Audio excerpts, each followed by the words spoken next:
Sweet people, happy new year, happy 2024. I hope you've been off to a great start. Welcome back. This is the Sweetspot Podcast. I'm your host, Marc Suess. I run the Sweetspot brand building and design studio. And in this podcast, I meet creative entrepreneurs from all over the world. And I talk to them about their professional and creative and personal life and how they're all connected and what drives them, what made them find their sweet spot in the first place, and today what drives them to do the things they do, to share knowledge, share inspiration, and grow together. Today I have a fantastic guest to kick off this year. His name is Deevo Tindall. He's a creative entrepreneur. He started out in a corporate job, then ventured on into freelance photography. He built Fusion Photography, and now he did Fusion Creative, a creative agency that helps brands with storytelling and social media and a lot of things more.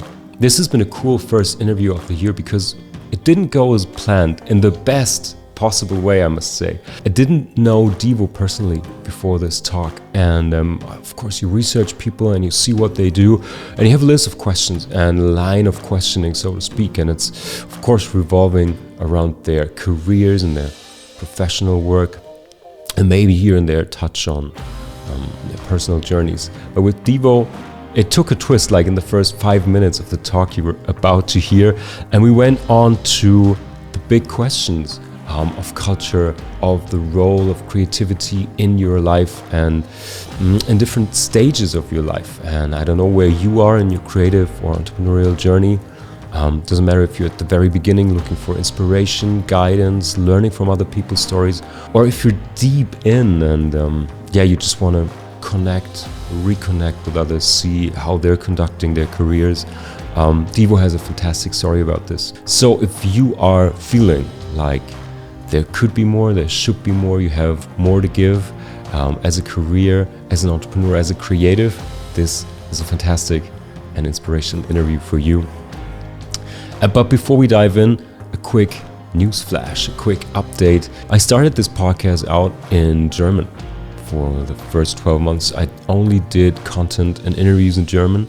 As I got more and more international clients, I thought, okay, I need to provide content to also connect with them. So yeah, for 1.5, 2 years, I'm doing English content exclusively now. I'm gonna switch that and mix that up for the new year and see how that goes. Please let me know how you feel about this in the comment section. Yeah, I'm gonna keep this one channel, but as I do with the studio, I serve German clients, I serve English clients. I have partners and collaborators from all over the world, so I'm gonna mix it up. I will present English podcasts here, and snack-sized podcasts, and I will also do talks with German artists, German entrepreneurs. I hope that's fine with you. You will always read it in the descriptions. I will put it in the show notes. And for those of you who speak both, you're very welcome. For those of you who join in, you can catch one or the other episode. I hope that's fine. Let me know what you think about that. And yeah, other than that, I will have a deep dive and some snack-sized content bits coming up over the next weeks. What was happening in between the years here, and what's going to happen in 2024 for you guys.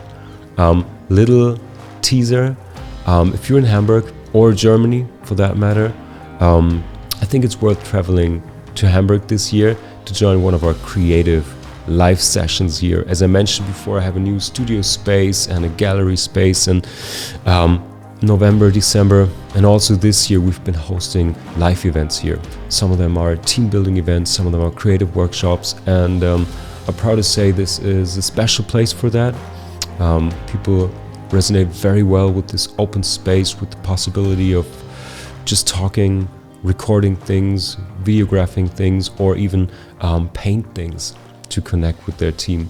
There will be more info about this on the website and also on this channel probably. So without further ado, sweet people, please welcome with me Deevo Tindall, a creative entrepreneur sharing his journey and experiences. Welcome to the Sweet Side. This is the Sweetspot Podcast with Marc Suess, investigating entrepreneurship, purpose, and the creative life.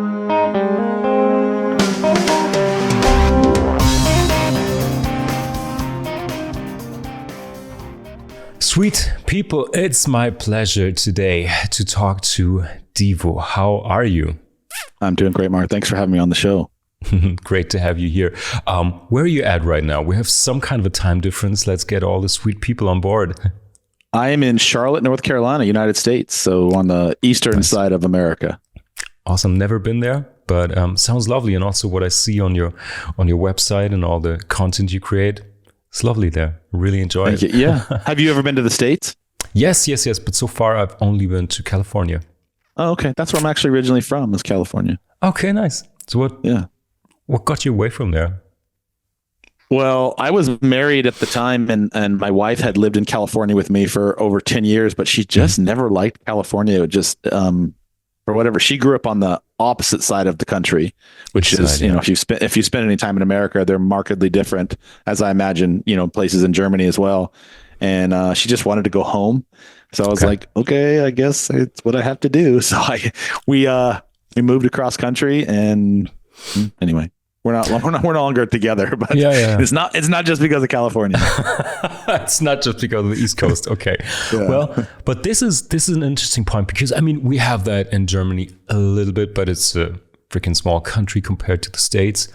And as far as I get that from the outside, it's such a huge difference in the way people, the perception of the country, and even the culture is different. East Coast, West Coast. So how did that feel for you as a creative? I mean, you're in visuals and storytelling. You work with people and their culture, basically. So how has it been for you from the professional creative side to switch the coasts? Well, I don't know really the best way to answer that. I've been blessed with the ability to travel the world quite a bit. And so in my professional life, I've been exposed to a bunch of different type of personalities. And because I worked in the corporate world for many years, and while I was doing my entrepreneurial stuff, you just sort of end up rubbing shoulders with all different types of people. So I've never really had an issue with sort of integrating myself with cultures. And again, because I've traveled outside of America quite a bit, I think that's been a really big benefit for me. In fact, I always say if I ruled the world, I would require every American to live abroad in a non-native speaking country for at least 1 year, just so they can see that we are not the center of the world and that there is something else out there that is markedly just as good, if not better. So I've been blessed to have the opportunity to do that through work and through my personal adventures. It is a marked difference between East and West, if you will. But again, at the end of the day, if you're providing value and you're clear on what your value is, I think people recognize value regardlessly of where you're from. 100%. Yeah. But before we dive into our professional talk more, it's just January of 2024.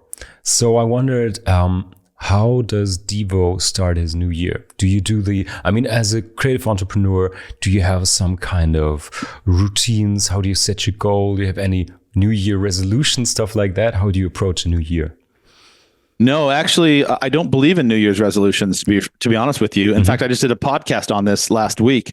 I really just sort of the idea of actually setting a goal centered around a specific point in time is sort of antithetical and anti-productive to me by the very nature that I'm waiting for the new year to roll around to start this new initiative, if you will. So for me, it's just about being consistent year round, all day, every day. I know that sounds cliche, but I've just always lived my life that way. I don't believe in weekends and taking weekends off. Like, I'm an entrepreneur for a reason, so that I can run my business on my terms.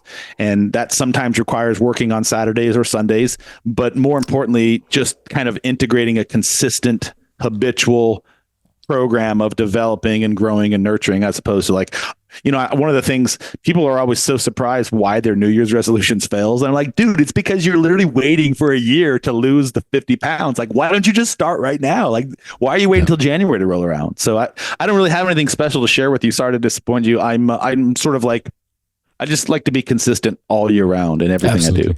Okay, cool. Yeah. No worries. That's the answer I get a lot from entrepreneurs. It's either total strategy, reinventing yourself, going to the complete cave between years and coming out a completely remodeled, reshaped personality, or you just don't give a damn and just roll with it. Okay, cool. So, no, but can I share something I do actually do every year that's sort of in line with sort of that?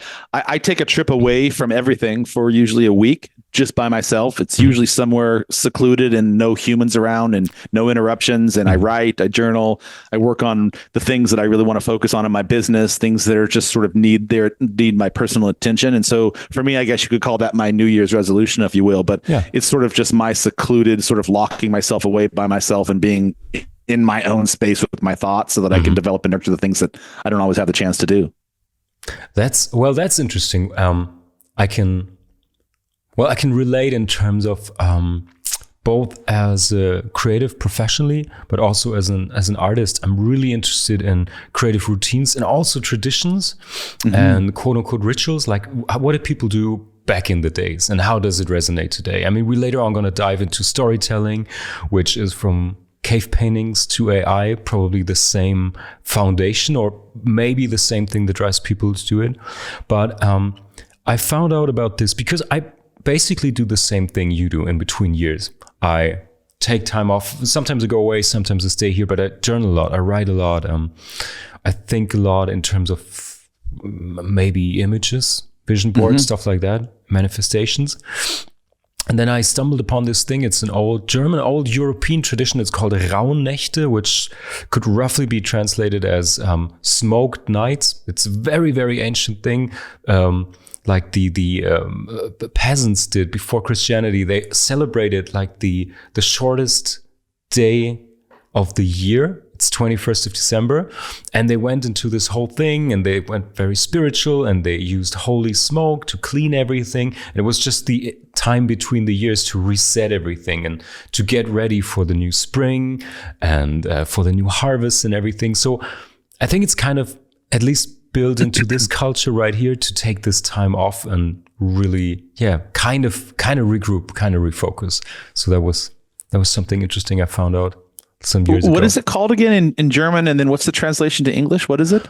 It's called Rauhnächte, which Rauh, which sounds like rough, but it comes from an old German word of Rauch, which means smoke, and Nächte just means nights. It's the nights where you smoke out the old ghosts, pray for a good harvest to come, and all that stuff. Yeah, I really love that. Yeah, that's really cool. I really love that. I don't think it's interesting. I'm seeing a lot more of those sorts of practices being developed here, especially in America now. But that's not the kind of stuff that's been taught, at least in my upbringing. The woo-woo and the science have sort of rubbed up against each other for a long time. Yep. I think that's changing dramatically right now. I'm seeing a large shift in that. I hope it's not just sort of like a fad, but that people are genuinely interested in sort of reconnecting with the ancient ways of doing things. Because, I mean, truth be told, I feel like they had it right in much more right than at least we have it in the ways we're doing things, to be honest with you. So what you just said really resonated with me. Cool. And I also think I follow some people that I think they kind of integrate it. Back in the days, it was probably pure intuition and a different kind of consciousness maybe. And now we're all science-driven, fact-based, which is also awesome. Don't get me wrong, but maybe we can get these things together. And I see some voices working on it. If you listen to some of the stuff Huberman does or Tony Robbins or who's that guy? He brings together a lot of meditation and science. I will remember his name. Aubrey Marcus? No. In a minute, I'll get it. Because he does that as well. Okay, cool. Yeah, I just really appreciate this, to take some things that are from the maybe spiritual or even the intuitive side. And combine that with science. I think for a long time, and I believe it's on purpose, and we don't need to go down this rabbit hole, but I believe that the idea of spiritual connections with everything has been purposely suppressed for a really long time. And I think there's a reemergence of that side of nature. And I think people are really starting to latch onto it and realize that we're not supposed to be disconnected. We're not supposed to live in silos. We are a community of humans that are supposed to integrate, like the whole idea of it takes a village, for example, that phrase, it takes a village, that's not an accidental phrase. Like in the ancient times, people lived in communities. They didn't live in silos on their phones or on their computers all day long. Like they lived and breathed and nurtured the land and each other all collectively in this harmonious capacity. So Yeah. And so I see this all the time. I have a friend that just moved from Denmark to Brazil, and he and a couple of other people, and they keep on trying to get me down there. They're launching this entire sort of recreation of the indigenous community concept in Brazil. And they secured like 500 acres of land up in the foothills, and they've like inviting anybody and everybody who can add value to the community to come and live with them and help them build this sort of this new indigenous community. So it's fantastic to see this kind of stuff happen. That's fantastic. You know what? Let's totally leave the line of questions I've prepared. I totally want to dive into this. We can cover the other stuff later. I'm really interested in that because at the core, at the heart of it, in my experience, I just read this amazing book by Rick Rubin. I don't know if you read it, the Creative Something Way of Life. Fantastic book, little essays. His memoirs, thoughts on creativity, spirituality, the process, everything in between. A total must read. Really love it. Rick Rubin, the music producer. Yeah. Famous guy. I'm writing it down right now so I can take a look. I've not read it. Thank you. Cool. Yeah. Big recommendation from my end. Yeah. So let's, I would love to dive into this because I feel more and more the longer I go down this creative path, you might call it, can be in commercial projects, design projects, but also free art projects or music. I feel like there is a deeper connection and a deeper understanding of the tissue that's forming creativity. But also if you're an entrepreneur, you also have oftentimes the same way of working with your skills and the way your brain is wired, or even how you want to make a vision come true. That can be your company, that can be a piece of art you create. So I think there's big common ground for a lot of people in our field. Yeah, I think I was actually having this conversation this morning with the most random phone call ever. I got a phone call from a woman in Florida, and she was looking for a photographer to create some content for her law firm here in Charlotte. Anyway, we didn't even talk about photography. We ended up going into this discussion of creativity and connectivity and how people should be working together in a collaborative capacity. But, for so long, we've been forced into this competitive model where we're supposed to outdo everyone. Like, I don't know how it is in Germany, but I'm a college athlete, so I played sports my whole life. And it's crazy to me when you really stop and reflect on, from day one, you're taught to compete with everyone else. Get better grades, be the valedictorian, be the student body leader, be the captain of the team. Once you're on the team, kick everyone's ass, win the championship. And it's like day one, we're just like compete, kill. Yeah. And so because that becomes sort of our training and our training grounds, we become ingrained with this whole idea of like everything is a competition, right? Everything. So even now in our professional world, and I noticed myself doing this when I stopped to really reflect early in my career. I wouldn't engage with other photographers. I wouldn't engage with other people that I saw were operating in my same sandbox, because I'm like, I don't want them stealing my stuff. Like, they're going to copy me. I'm better than them. I'm going to. And it wasn't until I realized that the best way to grow your business is to get out of the competition mode and into the collaboration mode. Because when you bring people together, like, there's something that happens, right? Like just now, you and I, even though we're separated by thousands of miles, we have made this energetic connection, and we're having this conversation that is stimulating and creative, and we're creating something. So it's just crazy to me that we have been trained like dogs to move away from that collaborative model and to always compete with everybody. And it's just the opposite, because we were not designed to be that way. We're designed to work with each other. Like, I truly believe that in my heart, that people can only succeed if they're working in a collaborative capacity with other people. Yep. But I think 100%. But these collaborative modes of co-creation, let's call it, they follow different rules, and they're much harder, if all, to track and to keep under control. And from a industrialized point of view, in terms of productivity and managing things and boxing certain things and making everything measurable and improvable and scalable and whatever, it's easier to do it in competition mode, right? To have the hard facts and everything. It's much easier than just to let it go and say, okay, it's going to work itself out. You need to collaborate. You need to go down new roads. I just give you open space. I don't know, the first time you're building a team, goes for maybe for you. This was my experience, even though I was trained in the creative field. I studied design and I was working in agencies and studios and everything. So you should think you completely internalized the creative way of working. Even when I had to lead my own first team, I struggled with the same things. How do you manage them? How do you report anything? Then the pressure from time and money comes in, and you just constantly have to fight against this the stats that you just named. Yeah. So what's your experience with this? How do you work with others, with your team? Well, before I answer what I'm doing, it's interesting to me that we've become a results driven society.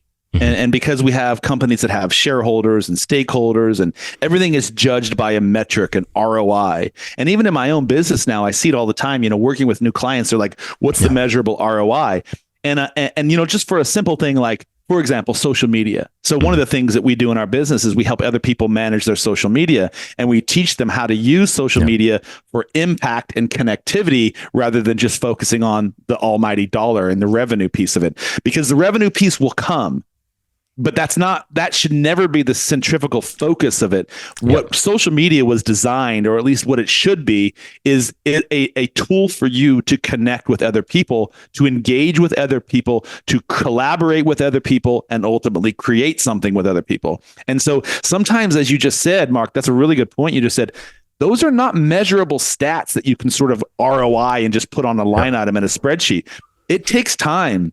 It takes diligence, it takes creativity, it takes consistency, and it takes you being vulnerable and transparent to show up in a capacity so that other people can see that you genuinely are here to serve, help, collaborate, et cetera, all the buzzwords we just talked about. But what's really I see most of the time, and the biggest problem, is that people don't have patience for that. They just want the instant result, because we have been trained for so long now that we can get anything delivered to our door. We can have, Amazon is now literally doing the drone drops here in America. I don't know if you have that in Germany yet, but they're literally dropping products on people's doors. And I can get on my phone at 4:00 in the morning and have something delivered by 4:35 a.m. 1 hour later. And so people are like, I just want it now. Just give it to me now. And nobody is really interested in investing in the time and the energy and the patience to sort of see through the process anymore. And I think that, for me, that's been the biggest shift for me, is,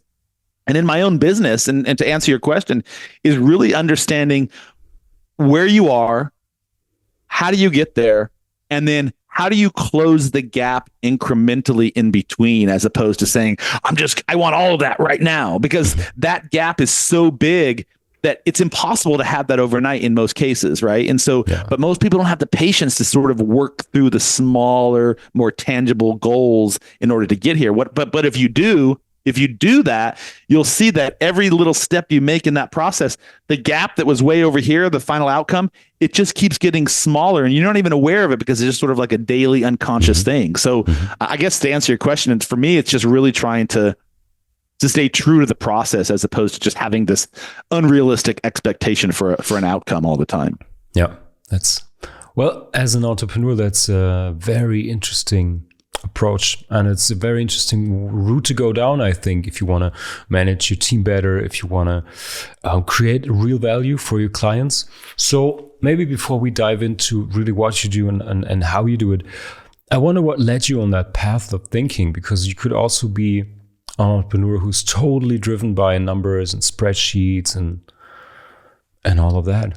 So do you remember, was there a point or a person or a book or any kind of inspiration that was like, okay, let's try a different way? Yeah, I really did, to be honest with you. When I got divorced about 10 years ago, I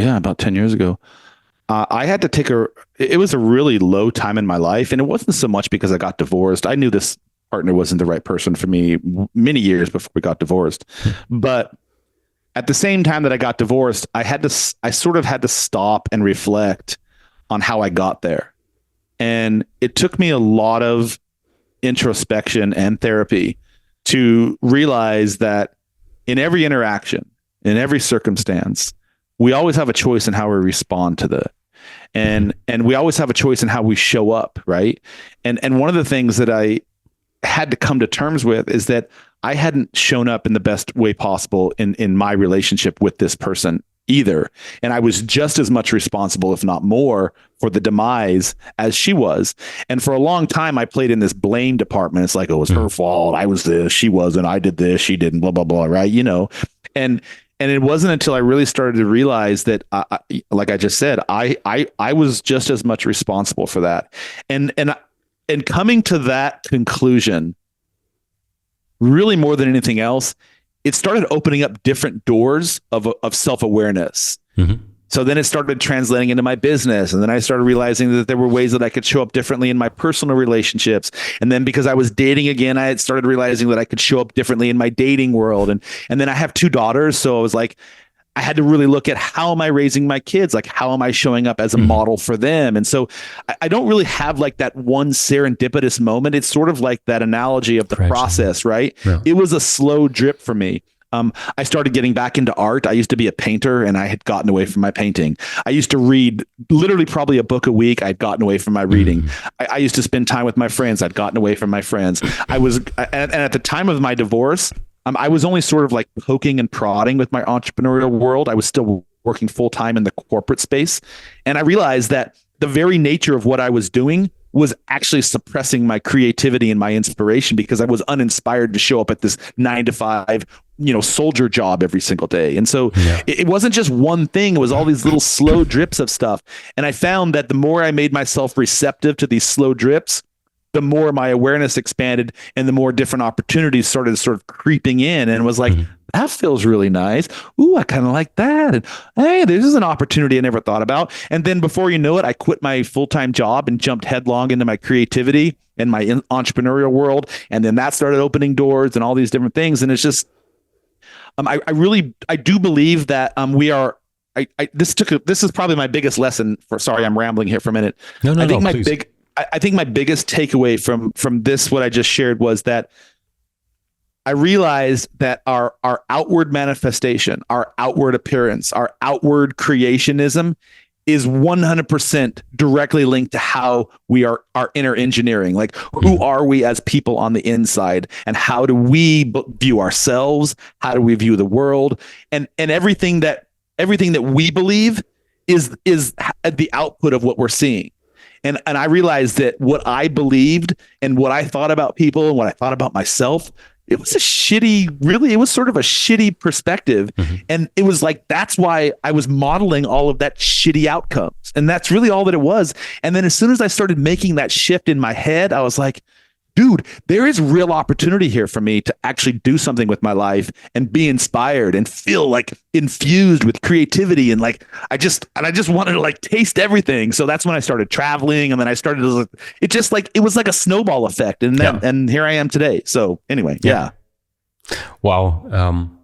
So many things I can relate to. And I hope a lot of listeners can relate to as well, because what you mentioned are some super important things that happen sometimes in life, and it's just what you make of it. I can totally relate. I had kind of the same parts in my biography so far. At one point, I was very driven by outside goals that I think, okay, what do I have to do on my bucket list to have the happy life? I was married once. I founded a company, had the CEO business card and all that stuff, was financing the house, all of that stuff. It all had to crumble before I really found my form. And it's no other people's fault than my own that I didn't find it before. But sometimes you need just like a change of trajectory to snap out of it, I feel like. So I hope everyone gets to experience this. Maybe some people are more sensible towards it than me, and doesn't need like double, triple tragedy or boom explosions in their life to change their route. But that's what I needed. So, but I experienced, I think, the same what you just described, this new perception, this awareness, this different way of approaching basically everything. So, and I guess that's a big change in a lot of entrepreneurs, or at least creative entrepreneurs I'm talking to here on this podcast, have experienced similar things. So it's thanks for sharing that part of your story. Yeah, and it sounds like we would appreciate sort of the same token here.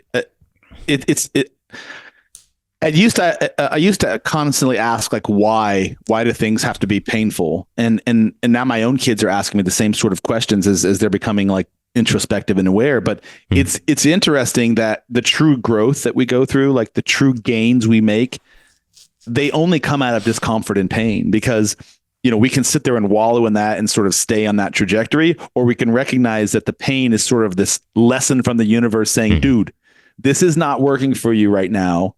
So I'm going to give you a little bit of a nudge, and then I still don't pay attention. So I'm going to give you a little bit of a nudge, and that's more pain. And I'm still not really paying attention. Bam, I'm going to punch you down because, dude, there's a purpose here. And you're not listening. So here's 100%. The big pain. Here's the big pain bucket. Now either get off your ass and deal with it and change, or you're going to continue to wallow in this misery. And so for me, it's like I look back at every horrible thing that ever happened to me, and I was like, Jesus, this sucks. But when you stop and look at it and be like, wait, but what came after that? What came after that? Right. And so it's like, so we have to have this misery. It's just crazy. Like it has to be the point of life, I guess. Right. Like that's the only way we grow. Yeah. 100%. How long were you married? Not that long. 1.5 years. We've been together quite some time, but the marriage didn't last very long. But, you're like, I don't want to go down. Let's change the direction. No. That was no. I'm just trying to find the right words for it, because that was a part of my whole journey that was more towards the end of my changing process, and it was I think you would call it in America conscious uncoupling, if that's the thing I got right. Yeah. So my business had to crash, and my ideas on what I should be doing, what I should be contributing to society or creatively or as an entrepreneur, that completely crashed. And so that started a change process within me, which led to, two people that were pretty comparable for years. They were a great match for some years. They no longer match, because I was striving towards all that, what you just said, trying out creatively, experiences, all of that, being hungry, go out there, whilst my ex-wife was totally on the track of, okay, we got this. She was further ahead than me, to clarify that. She was totally centered, still is, and she knew where she wanted to go. I didn't. I was going all around the place. So that didn't work out any longer. So it's funny how I'm always fascinated by relationships. I first of all, I'm just fascinated how two people come together, whether they're friends, whether they're lovers. How many people do you interact with on a daily basis? And like in a calendar year, how many people do you think your life has crisscrossed or intersected with? Like, like think about that for a minute. Yeah. Thousands of people through podcasting, just walking in a coffee shop or sitting in a restaurant or getting in a car accident at a stop sign or playing I play football, I play soccer. And so like, how many people do you rub up against in my client business? It's like, of all the thousands and it's probably multiple thousands of people that I engage with on a calendar year. And how many of those people do you actually really foster meaningful connection with? It just blows my mind how the best explanation I ever heard for that is that we're sort of like energy, right? We're nothing but energy. Like we have this little shell that we're occupying right now. But if you could break down all the nanoparticles and all the different pieces and like look at us through like a vector machine, all you would see is like this flowing, radiocarbons moving around. Right. And you can see this if you do some research on it, and everybody else is doing the same thing. And everybody's sort of playing on this little frequency, like an FM radio or an AM radio channel. And so like I'm a 95.1, you're a 95.2, you're a little bit higher, more evolved than me, but we're really close. So we sort of made this sort of nice connection, right? And my wife was like close. But what's crazy is that those connection frequencies, they evolve and they change based upon your experiences and your context and all the things that you learn or don't learn. And it blows my mind that two people who were once lovers or best friends, one of them changed or one of them didn't change, or they both went different trajectories, and that frequency just changes. And so it's like there's nothing wrong with that. Like that's just the way the things work. And 100%. You don't always have to hold on to everything. And like, if something's not working in your life, whether it's a relationship or a job or whatever, it's like people are they feel so compelled to hold on to it. It's like, I got to make this work. I'm not saying you don't have to put the work in to figure it out. Like if you're being an asshole and a douchebag, like you should be self-aware that you're fucking something up. Yep. But at the same time, like if it's not working, it doesn't work. And don't be afraid to admit that. Yeah, 100%. And this goes for every kind of relationship, I think. Romantic relationships, but also coworkers, clients. Yeah, 100%. I remember there were not too many, but there were a couple of clients over the years that I had to, quote unquote, break up with. And your clients are so not used to you as the service provider breaking up with them. And it's not like, it was very friendly and it was very collaborative, but I was still like, hey, this is what's happening. This is why I don't think it's working. I think it's best if I can recommend you other people that maybe suit your needs more. But that's been like, wow, I don't think people are used to that, but it's the only way I really want to work right now. Yeah. Don't do it for me. It took me a long time to get to that point. I didn't always used to have the moxie or the courage to do that. I actually had a situation like that happened today, believe it or not. Okay. Yeah, it wasn't a client. There was potential for some client relationship to begin there, but it was more of a collaborative relationship. Mm-hmm. And I mean, we just got on the phone call for the first time, and you could just tell from the get-go that our energies were on different vectors. And so at the end of the call, he was asking for a call to action, and I was just like, man, I just got to be honest with you. I don't really feel this is going to be in our best interest. I just sort of feel like you're going in a different direction philosophically than I am. And I don't know that I can really commit to anything like this. It just doesn't feel good to me. So peace, but no peace. I'm just gonna sort of bow out. Thank you for taking the time to chat with me. So yeah, it's I didn't always have the courage to do that. Yeah, that takes time, of course, definitely. But I mean, I think you have to experience both. You have to experience working with someone or even depending on someone who you don't resonate with and drag that out for half a year as a freelancer, as an agency or whatever. Have this, I don't want to call that person. I don't want to do this. I don't want to that. I'm like, dude, I'm working for myself, literally. What am I doing? I did it. I mean, I did it for quite some time too. But yeah, at one point in Germany, we have this saying, work time is lifetime, which is really not a cool translation, but I think you get the point. I mean, the time you spend working is just time of your life. So use it wisely. That's the bottom line of it. And yeah, I hold on to that thought. I have two things to say to that. You're spot on. First of all, we need those experiences, in my opinion, in order to understand what we actually do want to work with, right? We have to have the bad with the good, the yin and the yang. Like you can cliche that all you want, but it's how the universe works. Like everything is a balance. So you have good, you have bad, you have evil, you have not evil. Like, and so all the different things. But one thing that I noticed about myself is that early on especially in my entrepreneurial career, when it really involved like selling, for example, I'm not really comfortable selling to people so much. I am now, but I wasn't early on. I realized that it was fear that was getting in my way. And I tried to excuse it as, it's probably not a good fit anyway. But because I was fearful of stepping into that vulnerability and that vulnerable space. So yeah, trust your gut. Your gut's really usually spot on, but also trust your intuition. Like, are you being honest with yourself in this situation, or are you just, is fear getting in the way of you stepping into that space and you're just excusing it as something else? So I noticed that about me, that I was using fear as my justification for not stepping into a space, including staying married for 10 years, by the way. So, yeah, that's that.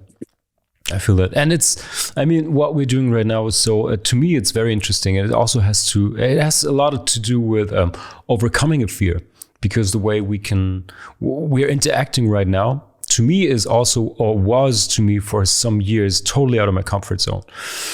I was in school, I was a total loudmouth. I played in bands, I was singing. So I didn't have any problems, but this all switched when I went on the job. And that was really crazy to me. And I was like, who am I? What's happening? I did this thing. I went on stage. I played theater. So I was never shying away from speaking out or people focusing on me or whatever. Then I got my first job, and it meant a lot to me, because before I got a study, before I went abroad to study or had any formal training, I was hired by an agency just to do illustrations and just bring my illustration and drawing skills to work there. And it meant a lot to me. And then after half a year or something, I was allowed to go with the creative director and the team to the client to do like live drawing sessions, storyboarding, whatever. And I was so afraid I couldn't speak my mind for the first time. And I was like, what is happening? I don't dare to say anything. And I just sat there and later my boss was like, dude, are you okay? You usually have good ideas. Why don't you? And it took me like 3 or 4 meetings.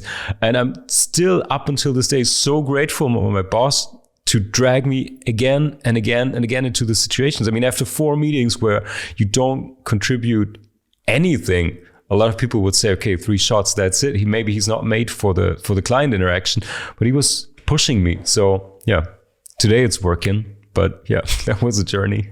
Well done working through that and being self-aware enough to sort of understand what that trajectory was ultimately going to look like. Fear is crazy, man. Fear is like an aphrodisiac. It really is. It can be, yeah. Yeah, no, it's an aphrodisiac for a lot of people because you sort of go into this fight or flight, and then you mistake your flight as the right course of action because it sort of was like, I got away from that and there was an adrenaline to it or whatever it was. But yeah, the world right now, if you take a look at some of like mainstream media and whatnot, at least over here in America, they use fear and propaganda to sort of control what the masses think and do and act. And so, yeah, it's crazy. I had that. I know one of the things in that fear space that I noticed really early in my career is that what I was projecting was a facade, but I was more being fearful about it. And like because I'm really loud and I appear very confident and I am pretty confident now, but I realized that earlier in my career, I was sort of projecting something that wasn't really me. And so that gets you into all sorts of different trouble as well, because then you have to like hold that act up all the time. And it's like, it just becomes this overbearing, exhausting burden. And I was like, that's not who I am. Why am I showing up this way? So, yeah. So, yeah. And I think I'm glad this conversation is going the direction it has. This is a really cool conversation. I appreciate that as well. It as well, because that's to me that's honestly the interesting part of working creatively and also of working with entrepreneurs, because the best entrepreneurs I met so far, or I was able to work with, are totally reflected.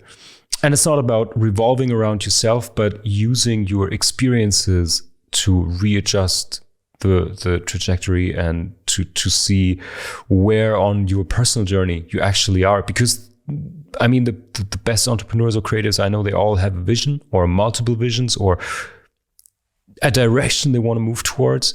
And so they use what they have. They use their own tools and most of all their own experiences and what they make of it. So I think this kind of conversation is very important. And big shout out to entrepreneurs from the US. I have the overall feeling after a lot of conversations I had with entrepreneurs from Europe and a lot of entrepreneurs from Germany, and also from the US, I think it's part of your culture of being more out there, more self-reflected.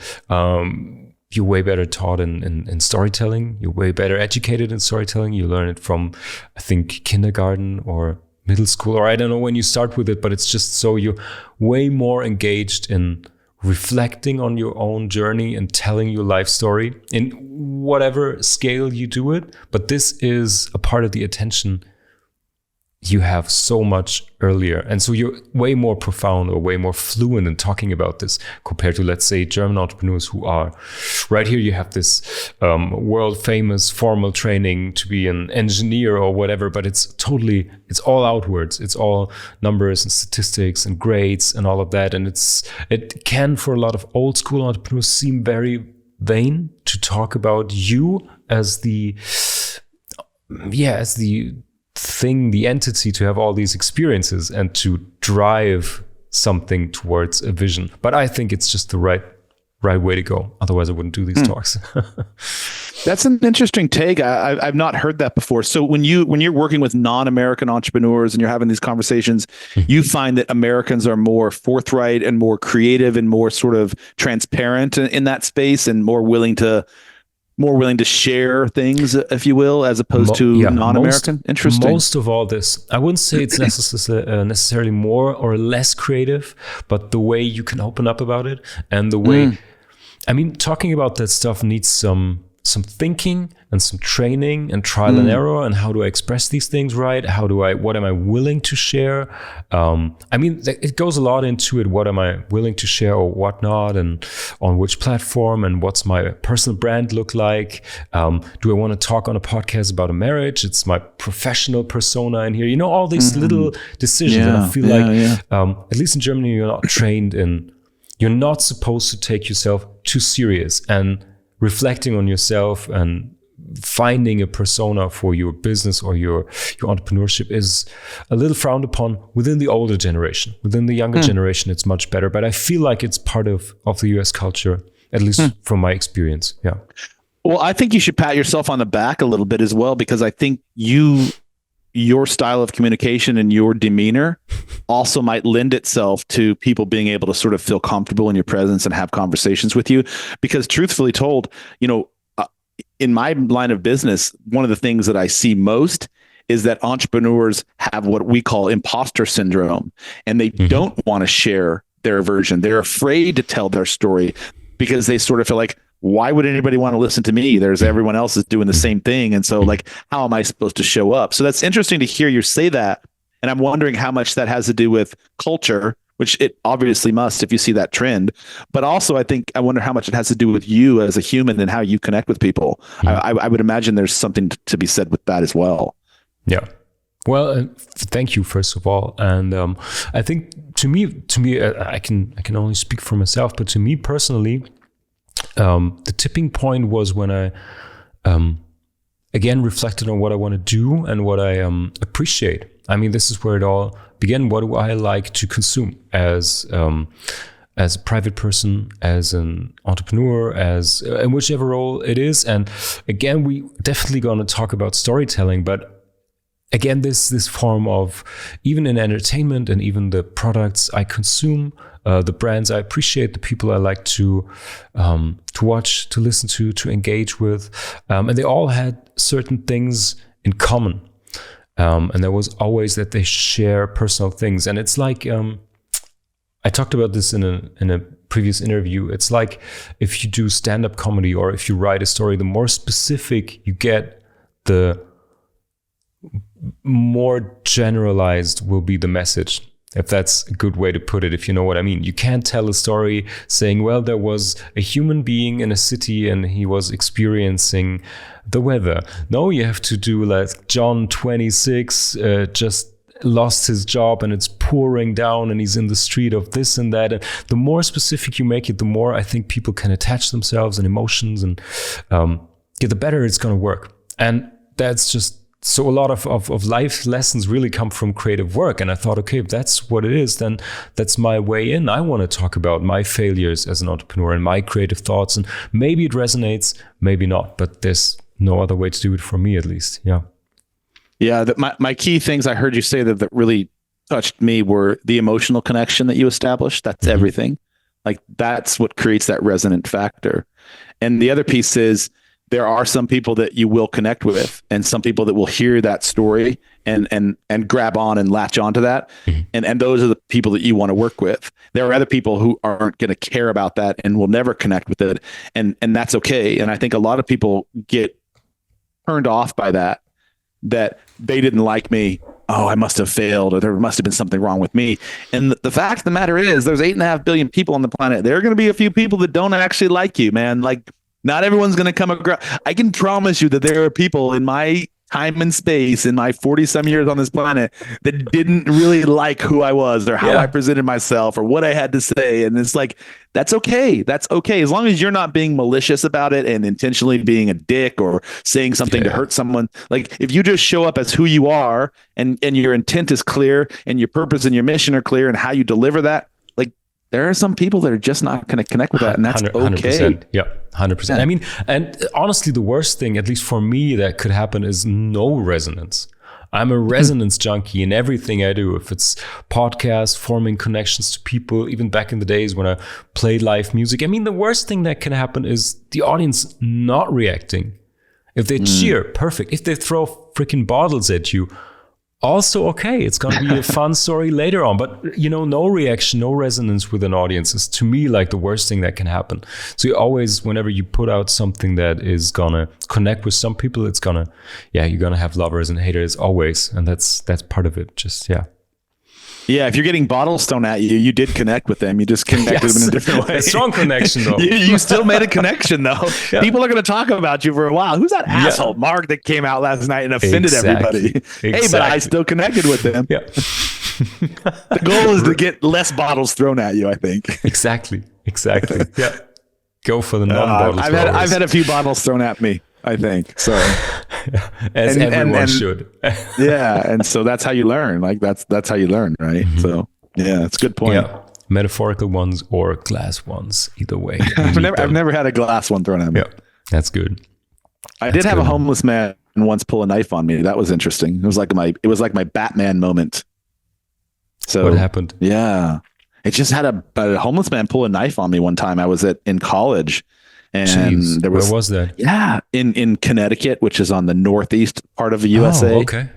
And I was like, I think I was a sophomore, so I was in my second year of school. And my college is a really nice college, but for whatever reason, the ghetto grew up around the college. I'm not really sure why. So it's sort of like this inclusive community. But I drove the campus shuttle, so I drove people around because that was my job. Okay, and cool. So one of my stops, it was really late at night. It was like 1 o'clock or 2 o'clock in the morning, and I pulled into a gas station off campus to get gas, and then I ran in to get some snacks or something. I forget what it was, and I can't remember if their credit card machine was broken or something, but I didn't have any cash. So there was like an ATM that was sort of like around. First of all, I don't know who puts an ATM outside a gas station in a ghetto where there's very little light, but genius Deevo.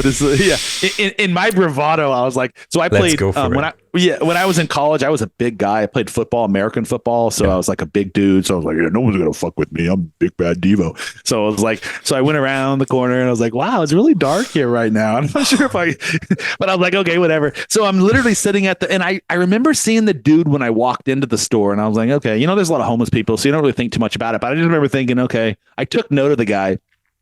So I'm getting money out, and I finished with my money, and I turn around and he's standing there, and he's just like literally standing, staring at me. And I was like, can I help you?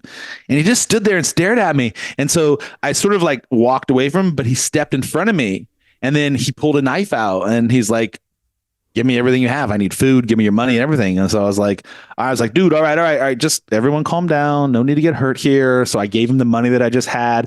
And I was like, I don't have any food. Like, this is why I came here. Like, I'll go in and buy you something. Like, I'll buy you a meal. And he's like, no, just give me the money. And so I gave him the money, and he just like went off his merry way. And I was just sitting there, and I was like, oh, that's intense. My heart's beating. And So I have had a knife pulled on me once. That was interesting. Wow. Yeah. You don't forget moments like that when your life could potentially, like, there's a lot of things people say. I've heard people say that, they have like these sort of like moments of awakening. I was like, I didn't have any moments of awakening. I was just trying to keep from pooping my pants. I was like scared. I was like, I don't have any moments. There were no epiphanies like, oh, I need to come clean with Jesus right now. I was just like, I don't want to get stabbed. I'm cool. Like, here's the money, man. It's not worth it. Like, it's just not worth it to me. So 100%. Yeah. Anyway, I live to tell the story and fight another day. That's good. That's very good, man. Well, but I want to reconnect to the part of our conversation where you just told me about where we had this breaking point in your life. And was it at that point where you founded your company? Is this the point where you started freelancing or founding something? So I just wonder to reconnect with that moment you just told us about. What happened before and afterwards in the way you work in the thing you want to put out there in the world? Yeah, no, it did not. It's morphed because of that moment. But when I was still working in the corporate world, I've always been a photographer. So I don't know if you know what I do, but I own a photography studio and I own a marketing and branding agency here. I've had the photography studio for almost 15 years. But I've always had a camera in my hand. I've literally been taking photographs since I was 12 years old. And And so, but I never realized that I could make that into a profession. It was just sort of like a passion hobby project. And it wasn't until after my marriage that we got our photographs back. And it took him like a year to get us our photographs, first of all, which was like insane to me. And then we paid him a lot of money. And like in those days, I was married in 2003. And I think we paid like $4,000 for our wedding photography back in those days. And that's a lot of money back in 2003. And the photographs that we got back from this guy were nothing short of just normal. Like there was nothing, they weren't bad, but they were just sort of normal. Yeah. And I just remember pragmatically thinking like, this was a horrible experience. And I paid this guy a lot of money to deliver something for me. He showed up late to the wedding. Like there was just a bunch of different things. Yeah, it was just crazy to me. And I remember thinking how unprofessional the entire delivery was. And so it really started to get me thinking about, because I'm a pretty good photographer and I was pretty decent back in those days. And now I'm much better. But I just remember thinking his photographs didn't blow me away. And is this really something that somebody gets paid $4,000 to do every Saturday or Friday? And so I started exploring that while I was still working.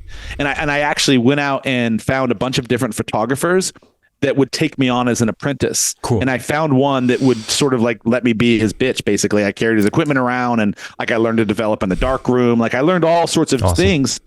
And so, but I was still working in the corporate world doing that from 9 to 5. And then as soon as I'd get off that job, I'd go straight to the photography world. And I was literally, Mark, I was like, anybody I knew, I'm like, I'll take your photograph for you. Cause I just wanted to sort of see, wow, I can. And then I was doing it for free. And then I was like, wow, I can kind of do this. And so then I started charging a little bit of money here and there. And then anyway, so the divorce really didn't have so much to do with me launching my entrepreneurial world, but what it did do is it put me in a mindset trajectory that enabled me a few years later to do that, because then I started understanding that how the world worked. And I understood how, that there's different ways to go about making a living and all those sorts of things. And so it wasn't any particular moment. It was like that trajectory of multiple processes, that slow drip, if you will. So I did the photography thing. Thank you for asking me this question, by the way. I did the photography thing for many years. I quit that and went full head into my photography world roughly around 2010. And I've been operating that agency, my photography agency, until 2010. But to bring this full circle, around 2018, 2019, I started seeing a gap, because I was shooting weddings and all that sort of stuff for most of my career. But the last few years, I've primarily been working with businesses and helping them create content and stuff.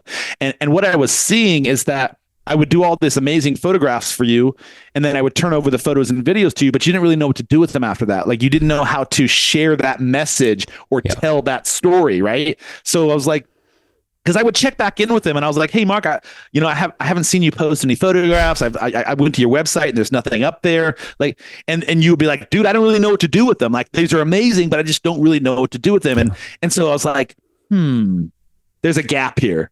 And so I started thinking about, okay, how can I fill the gap? So the first thing I started doing is like, okay, well, let me put on a workshop for you and your marketing team, and I'll come in free of charge and I'll show you how to do this. And I'll show you what we're doing and what I'm doing and how I've grown my Instagram. And so like, it just sort of self-capitulated. I started to do workshops, and then they would tell somebody else, and then I would get invited to do a workshop over here. And before you knew it, I started building up like this personal brand around like educating people on branding, telling your story, and marketing. And I was like, dude, I'm really good at this. I really love doing this. How can I make money with this? How can I make this sort of like a revenue model? And so that's how my new business was born. And, it's just sort of kind of morphed from there. But yeah, so that's the story in a nutshell. Thank you for asking me that.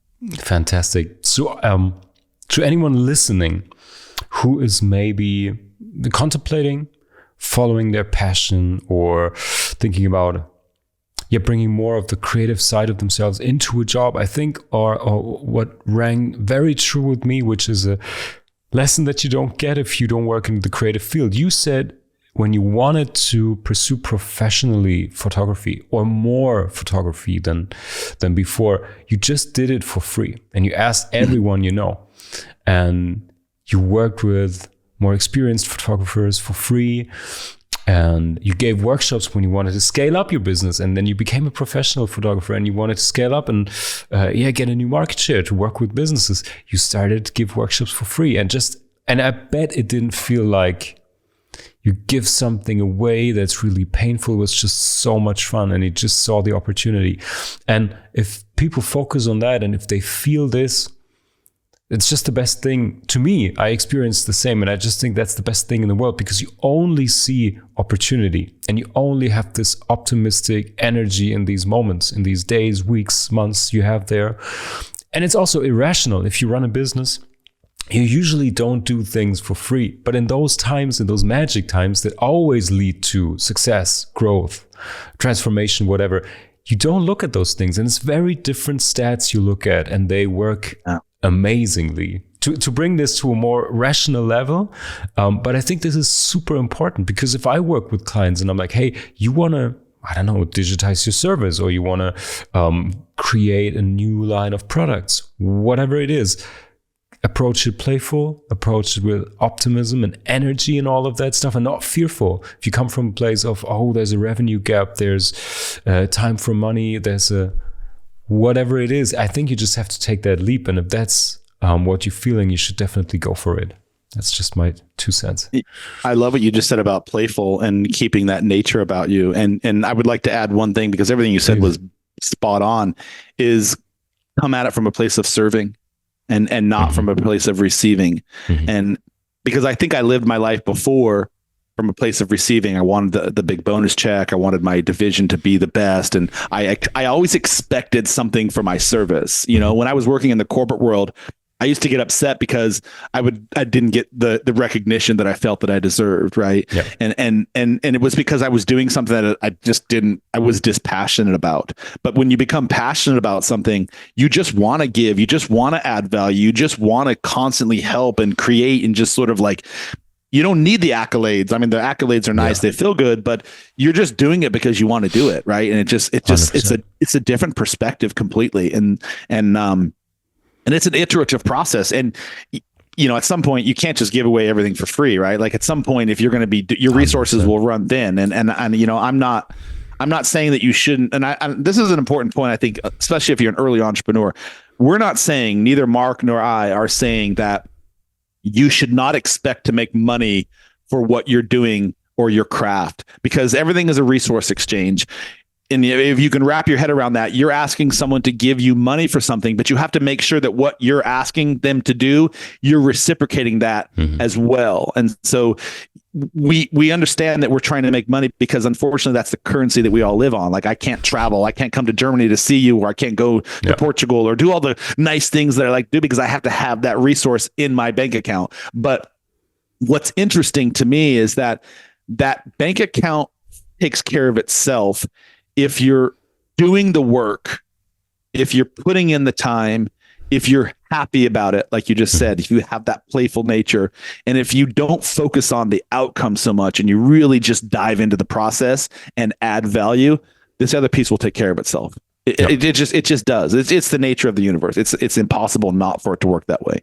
Yeah, and I think that's the very good add-on. Thank you. But I think that's the big leap of faith here, because if you want to do transformation, if you want to expand or switch lanes or whatever you want to do, there can be times where, yes, sometimes you get a little fearful. We all made that experience. I made that experience definitely when you rent out a bigger studio, you change anything, you have more commitments financially, a client breaks away, whatever happens in there, you can easily also, again, even if you do it for years and you actively work towards being optimistic and positive and everything, there are always times where you can dip into a negative little phase. But it's just important, as you just said, to trust this overall process, which doesn't mean detached from anything revolving money or whatever, but just this, what I meant was this positive energy, and this optimism is such a fantastic force that you should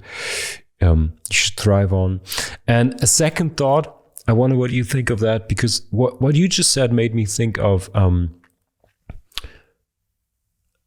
think you could call it credit and responsibility. So, and I think accountability. Both. I think. I mean, you can do a job for both or just one of them. And I think, especially in the corporate world, you do a lot of stuff to get the credit for it. Oh yeah. But yeah, and nowadays I meet a lot of artists or creatives that do it because they want to have the responsibility of the job. I don't know if that's the right term, but in terms like they want to put in the work. They don't do it for the recognition. They don't do it for the credit. They do it because they love the process and they want to bring this thing into the world, whatever it is. And I mean, it's perfect if you have both, but if you have to choose, I think if you're an entrepreneurial path, it's better to go for responsibility and accountability instead of the fame of it, so to speak. Yeah. Well, it's inherent in the nature of the system to want to have rewards for the service you're providing, because if you're working in that corporate environment, everybody else is doing the exact same thing, right? And so you sort of get caught up in that maelstrom of like this swill of like, I have to compete, I have to perform, I have to compete, I have to perform, I have to come, and you like get on this hamster wheel. And because they're feeding you those little carrots here and there, it's like, oh, thank you, thank you, thank you. Yes. Hamster wheel more. Oh, thank you, thank you, thank you. You just sort of get caught up in this repetitious world. And before you stop and look back, if you don't stop and look back at some point, 50 years have gone by and you're still doing the same thing. And it's like, you know, you hear people's stories where they talk about they're on their deathbed and they say, oh, I wish I had done this, or I wish. And it's not so much that they didn't live their life, I would imagine. It's that they lived their life incongruent for what their true nature really wanted. Mm-hmm. And it wasn't that they didn't go on vacations and skydive and do all those things. I suspect they did that.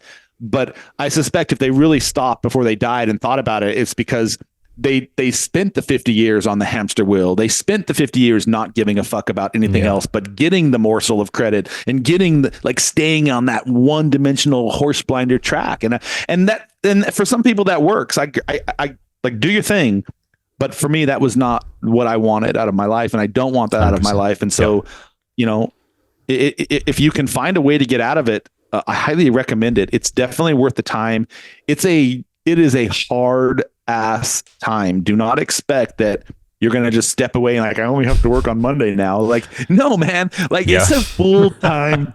I work 10 times harder, 100 times harder as an entrepreneur than I ever worked in the corporate world. Yeah. Like that's hands down, because you're doing a lot of things. You're like the Swiss Army knife, especially early on. And if you can't afford to hire help, like you are the marketing, you are the banking, you are the bookkeeper, you are the social media manager. You're everything. And so obviously the eye on the prize is to build that and scale that so you can hand this off to other people. But early on, man, you're going to be eating cheese crackers and saltines every night and ramen noodles. And it's like, you have to be okay with that. It's not for everybody. Yeah.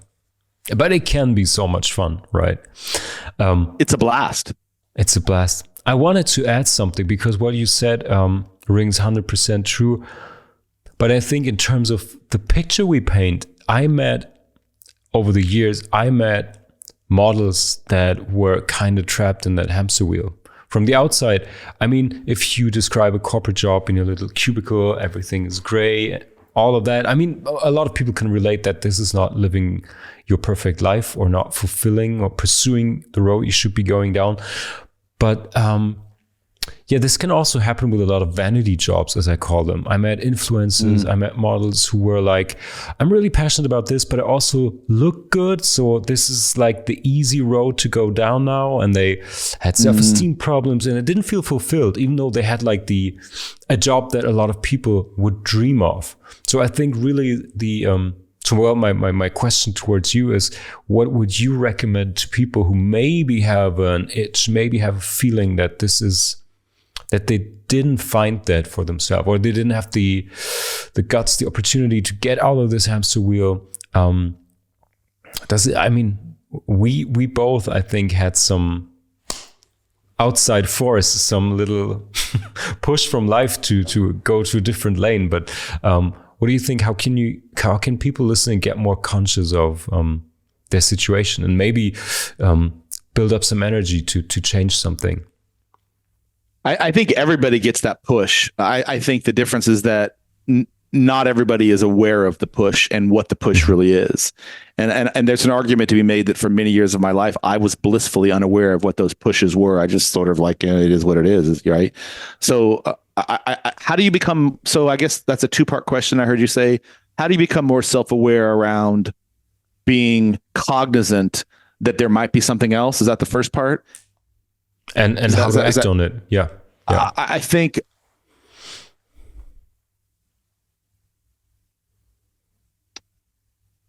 this is a really formidable task, and it's going to take some dedication, but you have to learn to quiet your mind. Really, you have to learn to quiet your mind, and that never stops. Like every day I struggle with like finding a practice where I'm not caught up in the hustle and bustle of everything, right? But if you've never done that, it sort of seems woo-woo. It seems antithetical to everything you've ever done.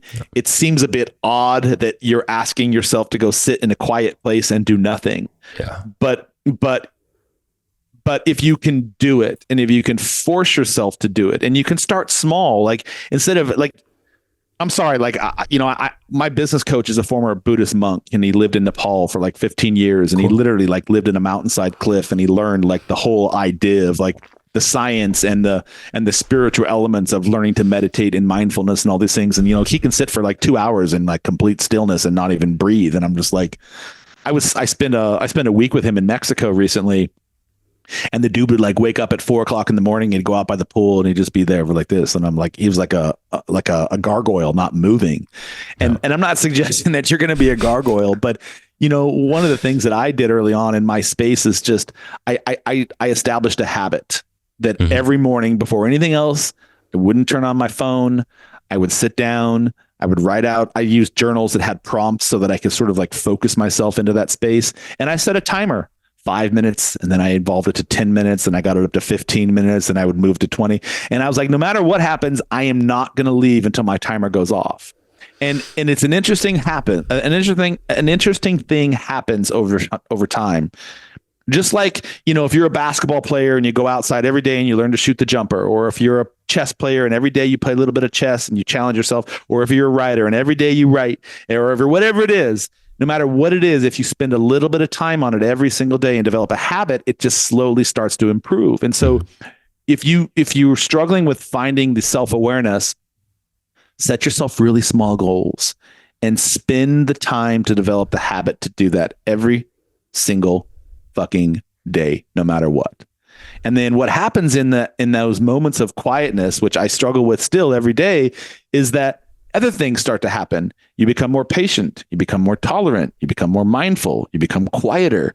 You respond better to things. You don't get triggered by things. Like all of these little things start to happen, and like literally your cellular DNA starts to change inside of you. And so and when your cellular DNA changes, your perspective starts to change. And so like once your perspective changes, your point of view changes. And once your point of view changes, the way you respond to things starts to change. And when all those things are happening, there's like the butterfly metaphor, like there's this metamorphosis that occurs, right? And other things start to be affected. And like your mindfulness you become more astute. Like you start to see things you never saw before. You start to think about things you never thought about before.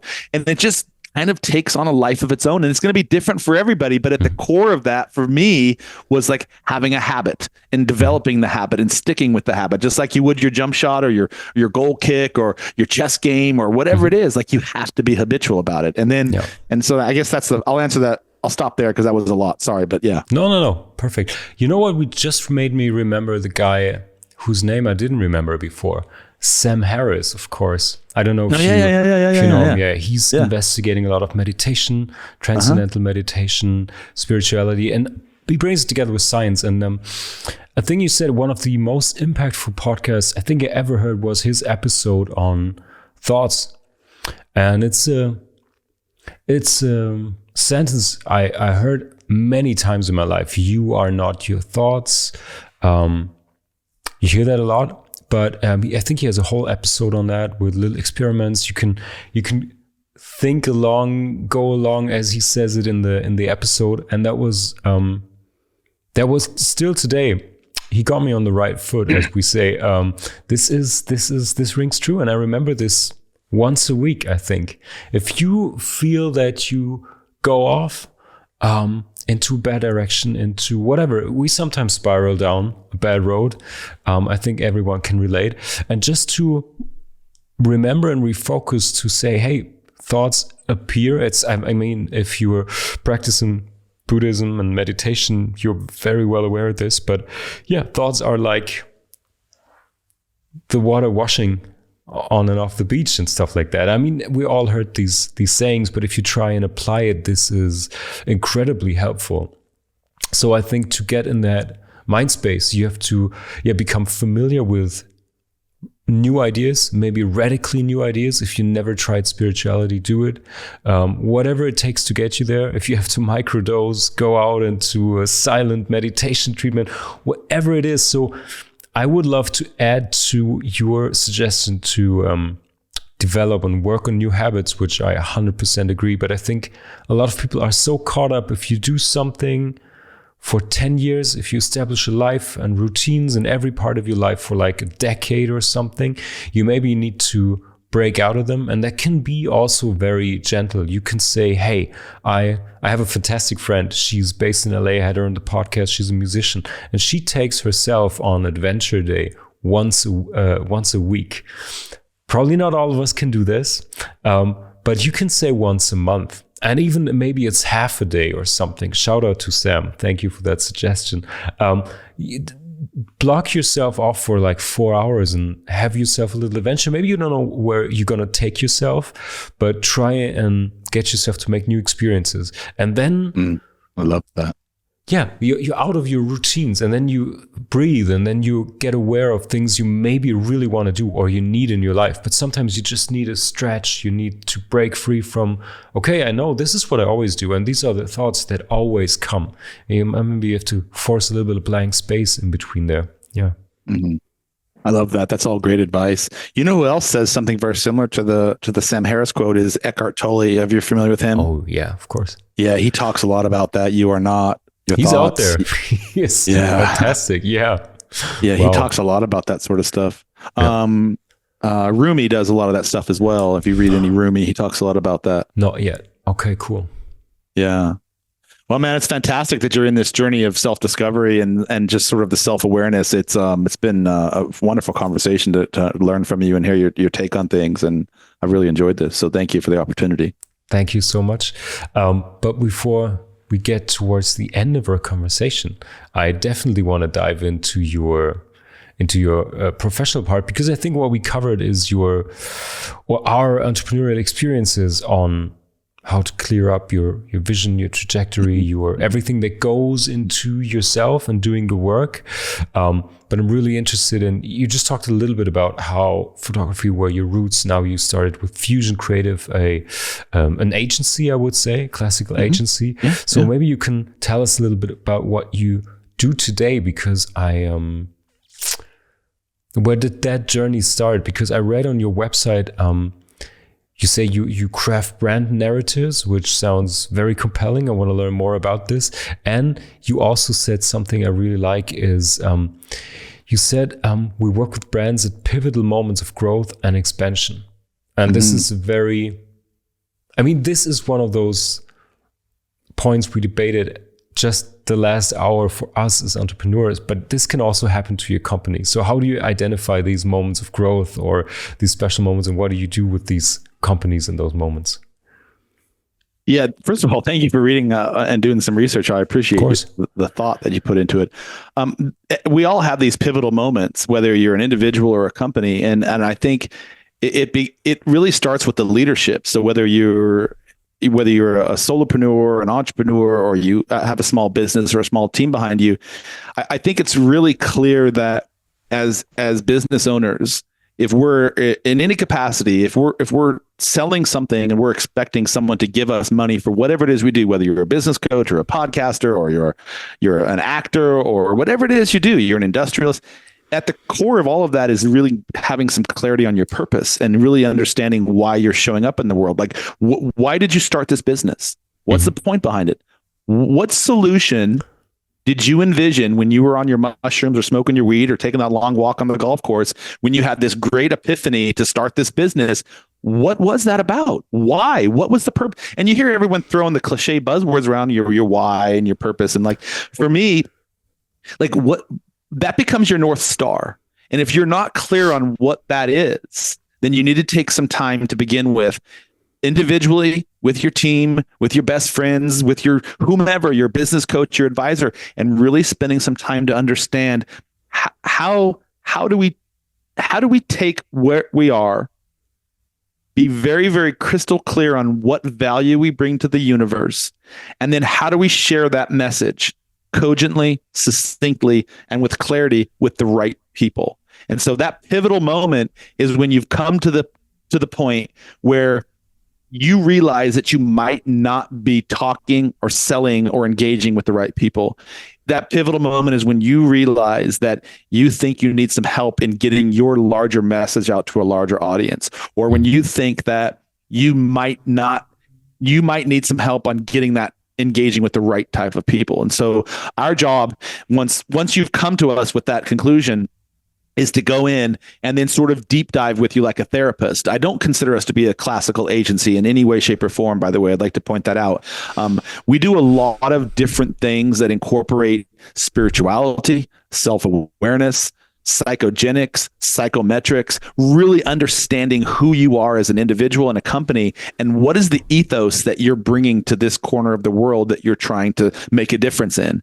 And through the process of sort of this introspective self-discovery, I like it literally is lay on my sofa and let's talk about your big juicy dreams. Because when we can understand your juicy dreams, I had a friend, Gary, he told me this many, many years ago. It's like we get stuck inside our own jars and we can't read our label.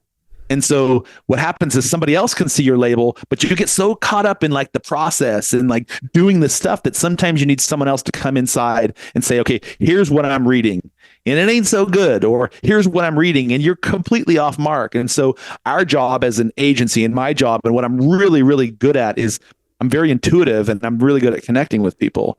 And so because I have a pragmatic and a scientific approach to it and a very spiritual and self-awareness approach to it, I'm able to pull back these covers and sort of pull back all the different pieces that are getting in your way, and then help you sort of uncover how you get to your greatness. And then once we've uncovered that, the rest is really easy, because the rest is just a process. The rest is a strategy. The rest is just filling it with information. Once we've uncovered our North Star and like what that looks like, we can just fill everything in. It's like a Mad Lib. We just fill in the blanks at that point. And then with consistency, we deploy that for you. And so for me, it was just really, I saw that void. I saw the void where small business owners specifically, and some large, weren't able to tell that story, and they didn't know how to amplify that message. And so I started surrounding myself with people who were much smarter than I was, much better than I am at things. And I'm really good at a couple of things, but I like to stay in my lane. And so I found a web team, I found a paid advertising team, I found really good photographers and videographers that I can work with. And I started surrounding myself with these people and forming these collaborative partnerships, going back to what we talked about in the beginning. Like everything is a collaboration, man. Surround yourself with good people and they will make you better. You know, there's a quote from the Bible. There's every great man, woman that's ever lived on the planet has basically said the same sentiment. You are a byproduct of the people you surround yourself with. And so if you can surround yourself with quality people who inspire you, who you can learn from, who you can feed off of each other, you can build greatness together. And so that's what I've done. I've surrounded myself with some really amazing people that help me build this. And we go in and we help you build whatever your this is. And so it's a lot of different things. It's content creation, it's photography, it's video. It's then using the tools so that you can access the 8.5 billion people on the planet and share that one message that one person might resonate with. And it's not everybody. And that's one of the things we teach people. It's like, you're not marketing to everybody. You're marketing to a very, very specific group of people who need your service, because other people are doing the same thing. So how can we differentiate your factor? What's your X factor? And how can we break that down so that people can consume it in digestible parts and then take that and then you can sell it to them? And so that's what we do. Yeah, I love that. And I can very much relate to this because, I have a lot of clients that I do that as well. And an interesting thing I found out like 2 or 3 years ago, what you just talked about, this stripping down to what's really, you want to call it purpose, your why, whatever it is, like this big mission, big trajectory you're following. You need this in the very beginning. You need to be very clear about this. And then over the course of the last 3 or 4 years, I worked with 4 really experienced entrepreneurs. And they kind of ran out of gas a little bit because they achieved what they initially set up as goals. And I was lucky enough that they trusted me. They wanted to go a little outside of the typical agency realm with the freelance guy that's a little on his own track as I am. And we really did deep dives. And sometimes we can do it here in the gallery, in the studio. Sometimes I just go out with them and we go on a 5-day trip somewhere because they really have to reinvent themselves. And as you said, reignite the initial spark or maybe find a new vision for them. So I think this is what you said rings true not only for startups, founders, but also for established people who maybe reached a lot of goals and need to refocus or redefine what they strive towards. Yeah. Yeah, you're spot on. One of the things we do in that vein is we work with executives or people who have sort of reached a large amount of success in their world, but they're looking for something more, and they've sort of come up into that pivotal moment. And so we help them create personal brands and the personal brand development around them and their synergies with the rest of the world. Yeah. And we borrow from what they've done on their business side. We borrow what they want to do on their personal side, and we help them develop this persona where they can show up sort of being themselves. And now I'll take everything that they've learned and everything that they've brought to the table up until this point, and then we take that and we create this sort of avatar where they can show up on podcasts or they can show up as keynotes. Maybe they want to write a book, all the different things. And so it's personal brand development, and it's really powerful. And whether you're at that pivotal moment or not, in my opinion, personally, anybody who's in business, anybody who is an entrepreneur, anybody who is in a position of leadership should really take some time and hone in on a personal brand, because what that does is it opens up from a non-corporate capacity you to an entire different audience that you may have never seen before. Yeah. And again, it shows up in different ways. Maybe you want to be a TEDx speaker. Maybe you want to write a book. Maybe you want to start your own podcast. Maybe you want to show up on podcasts like I do, like all of these different things. And what it does is through the compound effect, you're showing up in all these different areas under your personal brand, and you're suddenly making connections with different types of people that you couldn't have made connections with before. Like you and me, like I would have never known you had I not developed a personal brand. Like I would just been Deevo the CEO and doing my thing, running my business. Yeah. But I was like, there's got to be a different way to sort of share my ethos and share my vision of the world and how things operate and be able to connect with people and have real deep, meaningful conversations like this. And so for me, it was like going down that rabbit hole of personal brand development. And that's where we are today. So valuable stuff, man. I hear you. Yeah, 100%. You know what? I want to look into the future a little bit. And I think this is something that we both look at. And maybe this is a good combination of what we were talking about as personal growth, finding your place in society, and also working creatively. Because I look at what's happening in terms of technology. And I mentioned before a little bit that I look also at very old traditions and very old cultural practices like storytelling, something you do as well, which is so old and it's an evergreen. It always works, right? Because it gets people involved, emotionalizes, you can learn from it, everything it does. And I just want to know how you see these, everything we do, everything you do in the future with technology like AI and the attention economy. And do you see like what you do will ring true for the next 10, 20 years? What do you think is going to change? It's a very broad question, I'm aware of that, but I'm really interested in your thoughts about the future and about technology and society and what we can contribute as creators. Yeah, it's a great question. And it's probably another podcast, Mark, but I think, I know. and I've thought a lot about it. It's a slippery slope. And with anything, when humans get involved in bioengineering or where humans get in with tampering with nature, you have a lot of moral and conscientious complications that could develop if it's not dealt with in a self-aware and morally obligated to sort of create something that doesn't self-denigrate. Now that sounds like a lot of big words, but let me see if I can break that down. So, if you go back and look at humans through their entire trajectory, we've always sort of played with fire, metaphorically and literally. And one of the greatest things about our species is that we like to push the bubble. We like to explore our infiniteness. And in that exploration and in that infiniteness, there's opportunity that we can do good with or we can do bad with. And there's always been people who have done both.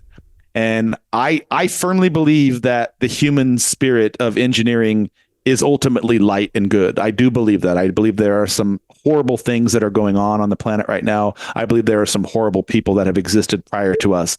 But I think ultimately, this is going to sound a bit woo-woo, but I do ultimately think that human species, our purpose here on this planet, our role in the universe is a vehicle of good. And I believe that we play a crucial role. If you believe in the things that I believe in, I think we play a crucial role in the evolution of everything as a whole.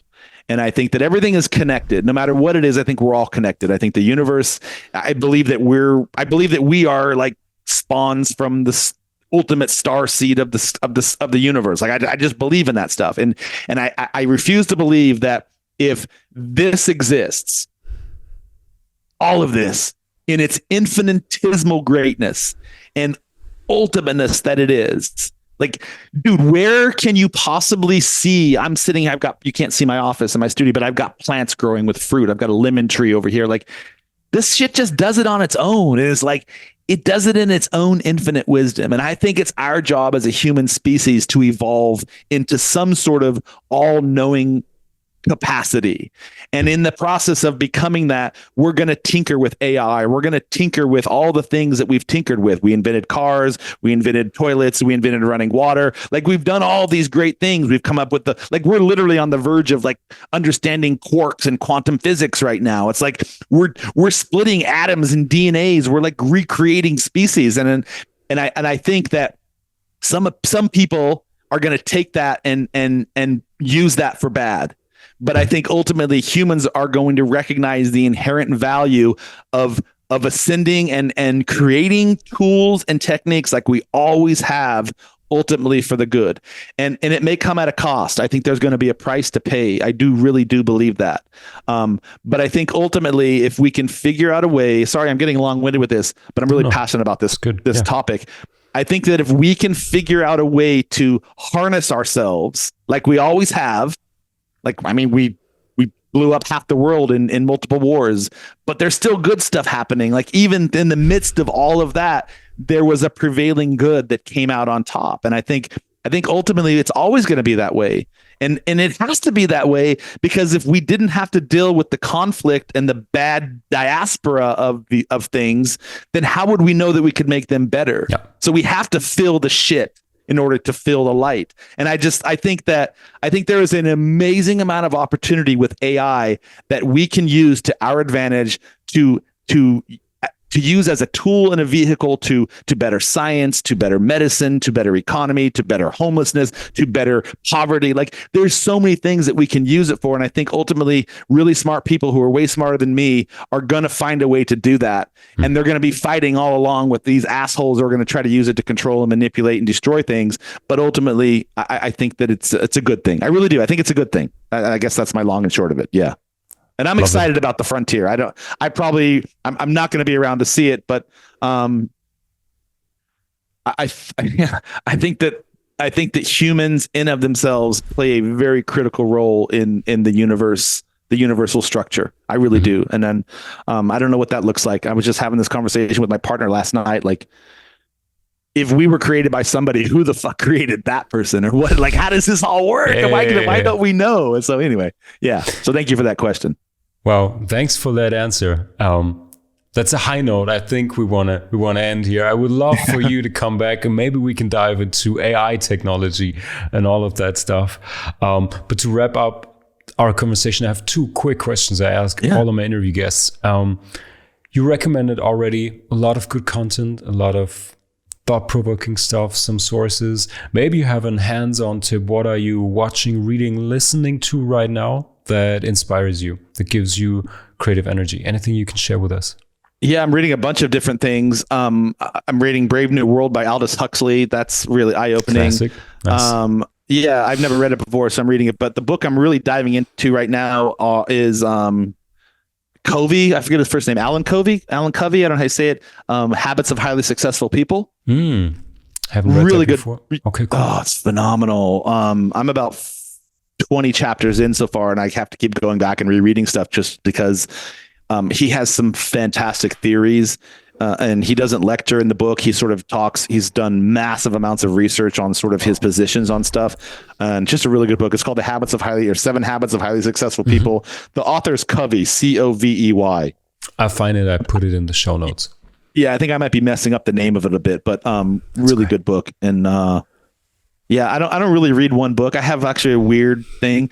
I have about 6 books, and each of them are sort of different things. I do like a spiritual book. I have a business book. Yeah. I know exactly what you mean. And I distribute them around the house. Depending on where I read, I need different material. On the bedside table, it's different one than in my favorite chair. And on the, I know exactly. I got one in the bathroom. I got one on the bedside. And so it's just sort of like whenever I have a moment to like pull something up, I just like, okay, that's a good nugget. Yeah. Awesome. So yeah, I'm reading a lot of things, but I'm really diving into the Covey book right now because I'd never read it before and I really love it. So perfect. And what was your second question? My second question is, I'm going to put all of the links to your companies in the show notes. But what we can't see there is what's coming next. What can we look forward to? You have your own podcast. Are there any releases planned? Anything we can see or hear from you in the next time? Well, I'm working on a book right now. I'm writing my first book, and it's a photography book, and it centers around why you should always hire a professional photographer for your professional event. So I'm working on that. I do have a podcast. It's called Unlearn Everything. You can see it in the lower left-hand corner of my backdrop. And it is really, it's what we've been talking about. It's taking all of the narratives that we have been told as our truth and breaking those down with experts like yourself and scientists who have sort of realized there's a different way of doing things, from education to economics to spirituality to God to everything. And we have a weekly show where we just break everything down and learn from their perspective. And for me, like, right, wrong, or indifferent, the most compelling piece for that is that everybody has something to provide, and I'm trying to find and using that as my vessel to share that with the world. And then the biggest thing I'm really excited about, I'd love for you to share with your people, if you don't mind, is I just launched my 30 days to social media mastery, and it's 30 days. You move it at your own pace. You get daily emails. There's webinars, there's workshops, all these different things. And basically the course is designed to teach you how to build your social media presence and use it for impact and connecting with people and build a larger network around yourself digitally and personally and all the different things. And so I just launched that. It's live. It starts officially February 1st. So you can still get in. It's wicked cheap. Awesome. It's a smart investment. It's not going to break your bank, but it's definitely going to be worth your while. Fantastic. So, sweet people, check out the course, listen to the podcast. We'll look out for the book. Deevo, thank you so much for being on. Thank you for sharing so many thoughts, so many looks on life, on creativity, your philosophy of working, all that. Thanks so much for being here. Man, thank you for listening to me share it with you and for inviting me to have this platform. It's been one of my favorite podcasts, really, truthfully. It's been a deep and meaningful conversation. I think a lot of people are going to get something out of it from just, the different takes that you and I have on things. So thank you for that opportunity. I appreciate it. Thanks. Sweet people. What a talk. That's a way to start your interview year 2024, I think. I really enjoyed talking to Deevo. And as you probably heard in the last section of the interview, I would love to have him back, dive into everything we didn't cover this time, AI technology, the role creatives and entrepreneurs play in society today. I think we're going to cover this in another episode if Deevo is up for it. I really enjoyed talking to him because it was, as I mentioned before, I think it was a real talk and deep talk this time about something that I consider is not a given.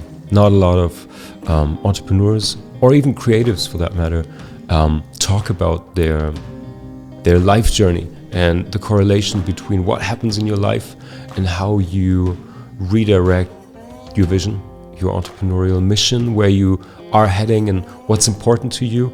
And so much of building a brand and so much of conducting your business is about your values, about the fundamentals of who you're going to work with, how you're going to work, what you're actually going to offer to the world.